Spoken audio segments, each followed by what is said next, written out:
You know, everybody said they had the winning ticket, but I'm sure whoever wins is going to be laying low here in the next few moments. If you look over here, there's lots of debris left from that April 1st fire. There are chairs, bricks, wood, there's smoke damage and water damage. Temperatures reached up to 90 degrees today at Jefferson Junior High School, and I know because I was in a classroom when it got up there. Now, windows like these were open all day long just so the kids could get a breeze. A day of tension turned into a sigh of relief here in Poplar Bluff. Around 1:50 p.m. today, authorities say they found Abigail Berthoff, 5-year-old Abigail, and her suspected kidnapper, Jeffrey D. Shelton. So now she's starting to get up.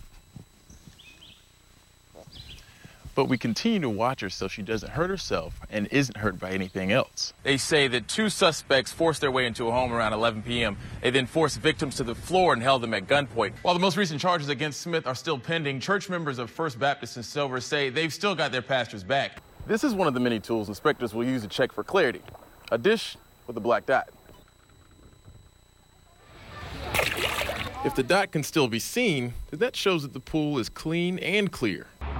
Warning, neighborhood watch program in force. What serves as a declaration in some neighborhoods is only a relic in others. There is not a traditional neighborhood watch program that I know of in the Douglas Park Neighborhood Association or in the First Ward. And Douglas Park isn't the only neighborhood with a visible sign and without a watch group. The concept of Columbia Neighborhood Watch is a simple one. Neighbors helping police by looking out for each other. Here's a picture of former Police Chief William Dye posting the first sign in 1983. This picture appeared in the old Crime Watch newsletters, but since the start of Neighborhood Watch, there's been one consistent issue. Participation, a lot of it was reaction. We have areas that are pretty active and areas that get very active because they just had a break-in, and a couple of weeks after the break-in, then they're not quite so active anymore. Susan Clark headed up the Columbia Neighborhood Watch for 8 years and says even without an active group, the sign works as a deterrent.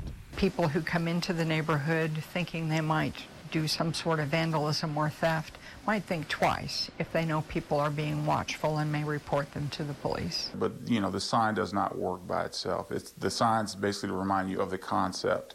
And it's a concept and an institution that, by some estimates, actually works. Here's a map that shows the more than 400 neighborhood watch groups in purple, some active, some inactive. But take a closer look. The hotspots where criminal activity occurs are the red areas spread across the city.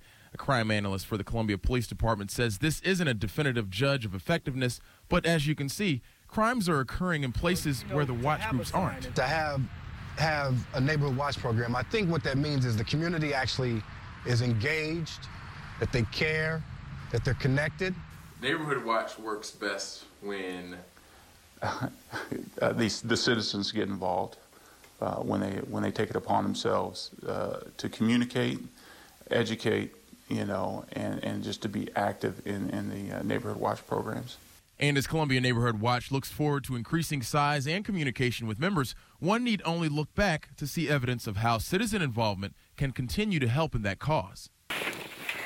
This is your typical 200-pound female black bear. But she's not average. Thanks to researcher Jeff Behringer, who helped trap, tranquilize, tag, and collar her, she joins 47 other bears now tracked by the Missouri Department of Conservation. I mean, we found bears moving places where we didn't think they would, moving distances that are like, wow, why did he do that? In fact, conservation caught this bear once before, only 2 years prior.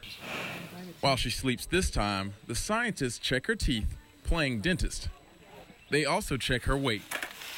This is a part of a larger study to monitor and manage the bears for conservation and safety. It's important that campers and outdoor enthusiasts make it a negative experience for a bear when they come into your yard or campsite. And with more people camping in summer months, keeping campsites clean is important to keep animals away. We ask people to put their trash in the respectable recyclable bins and the dumpsters and stuff. And if you have campfires, put those out before you go to bed. So that'll help keep the critters from your campsite, because once they come, they'll come back again if you leave food out for them. After taking her stats, researchers watch the bear and wait. So now she's starting to get up. But we continue to watch her so she doesn't hurt herself and isn't hurt by anything else. Aside from conducting the study, Behringer says, To me, to put my hand on this wild bear, that's a career highlight. You know, how you know, who gets to do that? It's just, it's cool. That's why I went into this field. Until we stumble upon her again, Christian Bryant, KOMU 8 News, Seymour. Under the midday sun, contractors worked to rebuild at 1117 West Ash Street. The homeowner, Rhonda Victor, had just gone to bed when this car had plowed through her living room, taking out a main wall and her peace of mind.